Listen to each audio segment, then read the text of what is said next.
Hormuz প্রণালী ঘিরে চলমান উত্তেজনার মধ্যে আবারও মুখোমুখি অবস্থানে যুক্তরাষ্ট্র ও ইরান। এবার ইরানের দিকে যাত্রারত একটি তেলের ট্যাঙ্কার জব্দ করেছে যুক্তরাষ্ট্রের সামরিক বাহিনী। মার্কিন সেন্ট্রাল কমান্ড বা সেন্টকম এক বিবৃতিতে জানায়, guided missile destroyer USS Rafael Peralta অভিযান চালিয়ে এমটি স্ট্রিম নামের একটি ইরানি পতাকাবাহী তেলের ট্যাঙ্কার থামিয়ে দেয়। মার্কিন পক্ষের দাবি, জাহাজটি চলমান অবরোধ অমান্য করে ইরানের একটি বন্দরের দিকে অগ্রসর হচ্ছিল। আঞ্চলিক নিরাপত্তা নিশ্চিত করা এবং অবরোধ কার্যকর রাখতেই এই অভিযান পরিচালনা করা হয়েছে বলে জানায় সেন্টকম।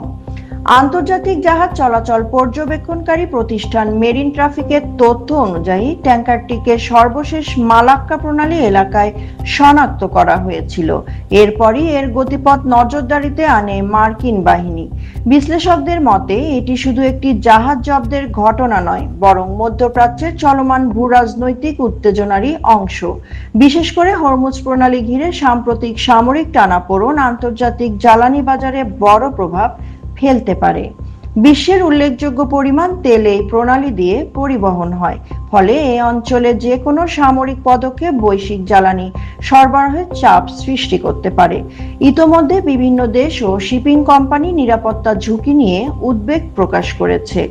অন্যদিকে অতীতে এ ধরনের ঘটনায় ইরান তীব্র প্রতিক্রিয়া জানিয়েছে। এসব ঘটনাকে তারা আন্তর্জাতিক জলসীমায় জলদস্যুতা বলে অভিহিত করলেও সাম্প্রতিক ঘটনায় এখনো তেহরানের আনুষ্ঠানিক কোনো প্রতিক্রিয়া পাওয়া যায়নি। বিশেষজ্ঞরা বলছেন, সরাসরি সংঘর্ষ না হলেও যুক্তরাষ্ট্র ও ইরানের মধ্যে উত্তেজনা ক্রমেই বাড়ছে।